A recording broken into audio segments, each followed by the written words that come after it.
የኔ ቆንጆ ወይ አንቺን ባየሁበት አይኔ ሌላ ሴት ሳይ ቁጥቋጦ ያየሁ እኮ ነው የሚመስለኝ። በዚህ ልክ ሰው አፈቅራለሁ ብዬ አስቤ አላውቅም። የኔ ጌታ የት ነበርሽ እስከ ዛሬ? ለምን ዘገየሽ ህይወቴ ላይ? እስከ መጨረሻው አለው ልክኝ ፍቅር ልጆች ወልደን ነጭ ሽበት አውጥተን ወይኔ እሱ ግን አስበው ይሄ በጣም እና መች ነው ዱባይ ወሰደ የቁንጅናው ምሳሌዋ ደሞ እንዳንቺ ማነው ጨዋ አቻሽ ጠፋኝ በዚያ ዓለም ላይ ሸርዶ ጋርጎሽ ከሰው በላይ የኔ አባት ከአንዷ ጋር ምን አዳረቀ?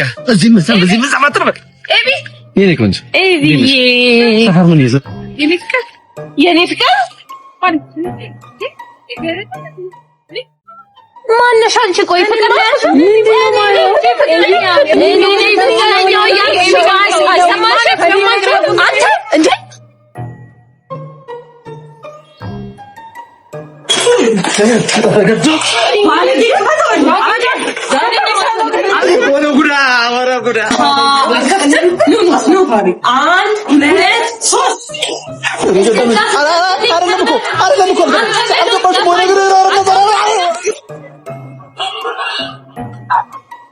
እንኳን ገደለኝ የሰመናት ደፋችሁኝ አይደል እናንተ? ለካ የሰሙኝ ሞቻለሁ። እዚህ አካባቢ መንፈስ ቸከስ የለም? መንፈስ ቸካ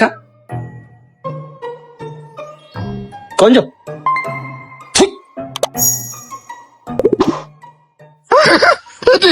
ወይኔ አይዞ ሲሳይ ነው። ሲሳይ የቱ ጋር ነሽ? ሲሳይ እንዴ ብሻ ከየት ተገኘ?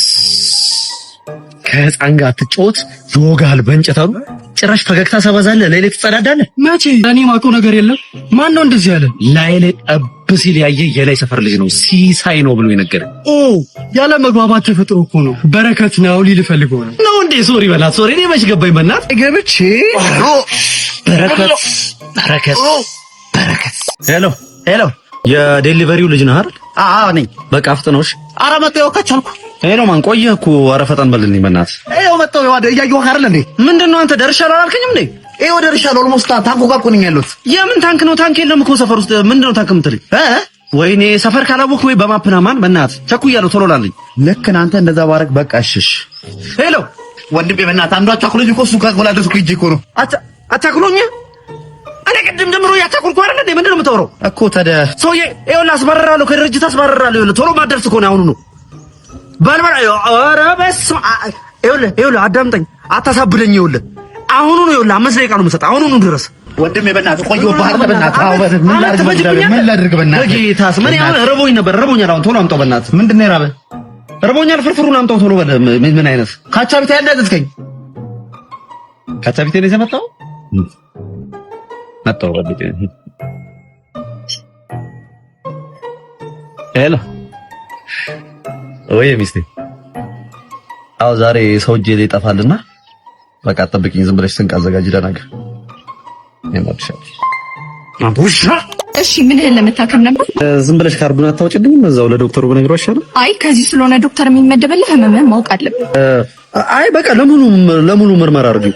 ሙሉ ምርመራ ከሆነ 20 ሺህ ብር ስጠኝና ምትልከ ምን የሙሉ ስራ ነው የተወደደው እንደዚህ?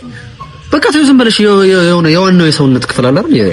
ኦኬ የአይምሮ ማለት ነው። ኧረ አይደለም ወይ እኔ ይሄ እንዳየሩ ጸባይ የሚቀያየረው አለ አይደል? እሳትም ውሃም የሚሆነው ኦኬ የስነ ልቦና ሐኪም አትልም እንዴ? በቃ ይኸውልሽ ከወገበታች አይደል? ታዲያ ስንፈት ይዘህ ነው አትልም እንዴ? ኧረ አይደለም። ኧረ የምን ስንፈት ነው? እንትን ነው ጉልበቴ። ኦኬ የጉልበት በቃ 6 ቁጥር ገባ። እሺ ምንድነው የሚሰማህ? ቢሰማኝማ አሪፍ ነበር። በቃ ድንዝዝ ብሏል ማለት ግልጽ ብታረገው በደንብ ግልጽ። በቃ አላንጋጠጣለኝ። ማንጋጠጥ ስትል በደንብ ልታስረዳኝ ትችላለህ? ይኸውልህ ዶክተር የባህል ሐኪም ጋር ሄጄ በሸንበቆ ቀስቶ አስሮልኝ ነበር፣ ግን ነገሩን ጭራሽ አባባሰው። ስለምንድን ነው የምታወራው? ሌሎች ታካሚዎች እኮ አሉብኝ። በጊዜ ተቀልዳለህ እንዴ? ኧረ ይቅርታ ዶክተር፣ ስንፈት ይዞኝ ነው። ጉልበቴን ብላ እንዴ የተመደብከው? ውጣልኝ ከዚህ። ቀልድ ነው እንደያዘው ነው። እንደዚህ ነው ታካሚ ትሪት የምታረጉት? ወይ ግራው አልቀባሽ ሄድልኝ። ኧረ ከራው እንዴ ስንት አይነት ሰው አለ በእናታችሁ። እንዲሁ ፌጦ ነገር አይሆንም። ስማ ኮርስ መሸጥ ልጀምር ነው እባክህ። ምን አይከፋ ማለት በዚህ። አዎ የምን ኮርስ ነው የምሸጠው? 10ቱ የቸከስ አሰማመጣት። አንተ አሰማመጣት ቸከስ ከጠበስክ 3 ዓመት ያለፈ ልጅ ጭራሽ ልስመክ ማለት ይሄ እኮ ነው። ገና ሳትሰማው ገና ጀጅ ለማድረግ ሰው ገና ሳታዳምጥ ነው። ምንድነው? ቀላል መንገድ ልንገርሽ። ያለችበት ሄድና ሀያ ትላታ ሀያ አለች።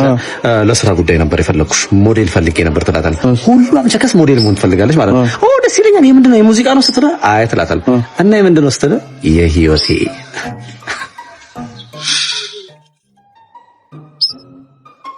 እንዴት ነው? ሌላ ደግሞ ሌላ አለ። ጓደኞቿ ጋር ልክ እስኪሰበሰቡ ተጠብቅና ማለት ነው ከናንተ መሃል አንድ የምወደው ሰው አለ ትላለህ። ተዘግራ ይገባሉ። ሁሉም እንዲያፈጣህባት ላይ ማን እንደሆንሽ ታውቂያለሽ፣ ማን እንደሆንሽ ታውቂያለሽ፣ ማን እንደሆንሽ ታውቂያለሽ፣ ማን እንደሆንሽ ታውቂያለሽ ስትላት ያማል። እስኪ ሌላ ነገር በቃ ውዝድርና ሊስትሮ ስንት ነገር አለ። አንዴ ሲያነ አትሞክርም?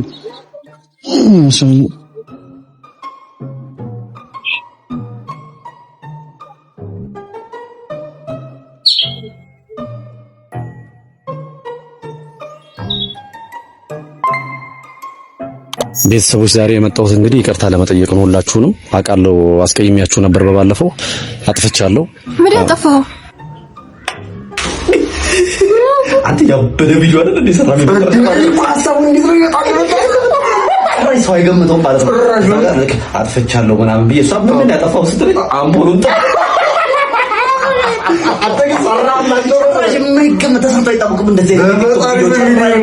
ግን ሀሳቡ ገብቷል አይደል? አየው መጀመሪያ ላይ ሰው እያልሰማ ምናምን ነው የሚመስለው። አበቃ ምን አጥፍቶ ነው ምናምን ይላል። ይቅርታ ጋይሶች ፊልም ደግሞ አያስታውቅም። ይቅርታ ጋይሶች አጥፍቻለሁ ምናምን እና እሷ በጣም ምንድን ያጠፋው የሴት ቤስት ፍሬንድ ነኝ። ቀኔን በትዕግስት እየጠበኩኝ ነው። አንድ ቀን ይደርሰኝ ይሆናል። ማይረማኒ ልጅ ታሪክ በእናትሽ አይዞሽ። በእናትሽ ይሄ እኮ መጀመሪያም ወሩ በላ ነው እኮ ታውቆኛል። በእናትሽ እሱን ፍቅረኛ ብለሽ ማያዝ በእናትሽ በደንብ የልብሽን ልታወሪኝ ትፈልጊያለሽ? የሆነ ጸጥ ያለ ቦታ እንፈልግ እንዴ? ወይ አሁን ደግሞ ከተማው እንዳለ ደግሞ ጫጫታ ነው። አሁን ጸጥ የሚል ወይ ሩም ነው ያለው። ወይ ሩም እንያዝ፣ ወይ ሩም ይዘን ቁጭ ብለን እናወራ እንዴ? ሩም እዚህ ይቀርባል። ቤስት ፍሬንዶች ሆይ ዛሬ ላይ ሳካ ይችላል፣ ነገ ላይ ሳካ ይችላል፣ ከነገ ወዲያ ግን እርግጥም ቀኑ የእናንተ ነው የሚሆነው። ትዕግስት ፍሬዋ ጣፋጭ ነው። ሰዎች ዛሬ ላይ ምንድነው ስሯ የሚያተሰጥሰው ምንም ላይ ያረግ ምናምን ብለው ስማችሁን ሊያጠርሱት ይሞክራሉ። አንድ ቀን ስታሳኩት ግን እንደ ባንዲራ ስማችሁን ከፍ አድርገው ያውለበልቡታል። በዛ ሰዓት አንተ ምን ትላለህ? ቢልድ ሺት ብሪክ ባ ብሪክ። አይ አንተ ቤት አይሻልም? ላቸው ላይ ተራይ ነው ፊላ ስናልመው ስንፈልገው የነበረው ዕቃ ተገኝቷል። ምንድነው እንዴ? ፈይሳል ይሄ ሶቺ ቀስበል እንጂ መቀመቅ ታወርደና እንዴ? ህልማችንን እንደማሳካው ነገር ነበር አይደለም? አሁን ሳይመጡብን ሚሽኑን እናካሄድ። ያስ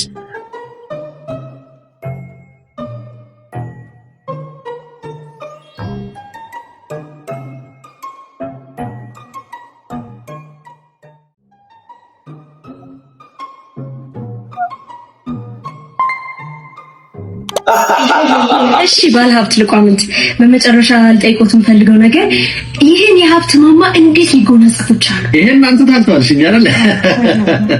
ለማንኛውም ወደ ሀብት ለመምጣት ቀላል ነገር አይደለም። በጣም ብዙ ስራዎችን አግበስብሻለሁ።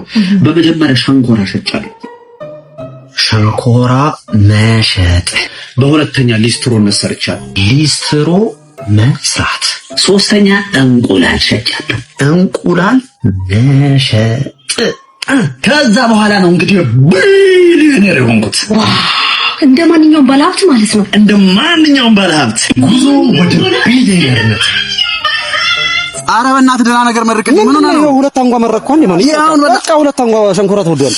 Every day I'm hustling, every day I'm hustling, every day I'm hustling, every day I'm hustling, every day I'm hustling, every day I'm every day I'm every day I'm hustling, every day I'm hustling, every day I'm hustling. ሄሎ ጤና ይስጥልኝ። ባንክ ነው አይደል? አዎ ደንበኛችን። አካውንት ሄድ ያለውን ብር እንድነግረኝ ነበር። በዚሁ ቁጥር ነው? በዚህ ቁጥር አካውንቱ ላይ ያለው 300 ብር ነው ደንበኛችን። 300 ብር ምን ማለት ነው? ቢሊዮኑስ? አልገባኝም ደንበኛችን። አይደለም ሁሉንም ነገር አድርጌያለሁ እኮ ቢሊዮኑ የታለ? ሌላም ረዳውት ከሌለ ስልኩን ላቋርጠው ነው ደንበኛችን። ባለሀብት ለቋምን ታታለሉኝ ማለት ነው። የገቡበት ገብቼ ጠይቃቸዋለሁ። ባለሀብት ልቋምንት የእርሶን ፈለግ ተከትዬ ባለሀብት ለመሆን በሞከር አንዲትም ጠብ ያለ ነገር የለም። ለምንድን ነው በአደባባይ ዋሽተው የሰው ልብ የሚያቆሙት? ዞሮ ይመልሱልኝ እንጂ በምንድን ነው ሀብታም የሆኑት?